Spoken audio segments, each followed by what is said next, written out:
রাত্রেবেলা সব রান্না করার পর হাজব্যান্ড নিয়ে এসছে মাশরুম। তখন মাশরুম চিল্লি বানাবো। এখানে ক্যাপসিকাম, পেঁয়াজ আর টমেটো দিয়েছি, ভেজে নেবো ভালো করে। হয়ে যাওয়ার পরে মাশরুমটা আমি গরম জলে নুন দিয়ে সেদ্ধ করে রেখেছি। এবার দিয়ে দেবো মাশরুমটা। এটা আমার ছেলে, তার বাবা দুজনের খুব একটা প্রিয় খাবার।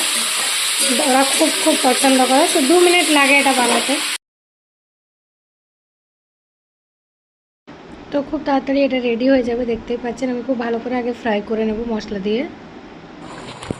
আপনারা দেখতেই পাচ্ছেন এটা রেডি হয়ে গেছে। কেমন হয়েছে অবশ্যই আপনারা কমেন্ট করবেন। তো রাতের ডিনারটা একদম জমে গেছিলো, দারুণ হয়েছিল খেতে। ডিনারের থালা, এটা হাজব্যান্ডের খাবার। মাছ আছে, মাশরুম আছে, কুঁদরির তরকারি, লাউ, মিষ্টি। এটা শ্বশুরমশাই মাছ তো খায় না, মাশরুম, লাউয়ের তরকারি, কুঁদরি রাতে খাবো না বলেছে, মিষ্টি রুটি। এটা ছেলের মাশরুমের খালি ঝোল, রুটি আর মিষ্টি। তো চলো রাতের ডিনারটা কমপ্লিট করে নিই। আমার খাবার এখনও নিয়ে নিই, বাকি সবার নিয়ে নেওয়া হয়েছে।